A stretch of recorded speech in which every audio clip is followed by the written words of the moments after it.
მე როცა ფიქრობ ბაბუაჩემზე, იცით საფრანგეთში იყო ჟენერალ დე გოლი.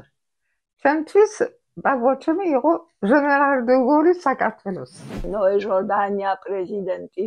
26 მაისი არის დაბადების დღე ახალი საქართველოსისა. 26 მაისი ჩვენთვის ძალიან ჩვენთვის დიდია. ძალიან მნიშვნელოვანია. ხო, ეს კარგი. არის ისეთი ოკუპაცია შესაძლებელი, რომ არ დააყენონ რუსები, მაგრამ დააყენონ ქართველები, რომელნიც არიან მათი მონები. ესაა პრობლემა. და თქვენ გონიათ, რომ ეხლა არიან ესეთი ადამიანები საქართველოში? ეს ახალი თავრობა არის რუსოფილი, ნო? აბა ეთერიკო, ვუსურვებთ on times წარმატებას. დიდი წარმატება.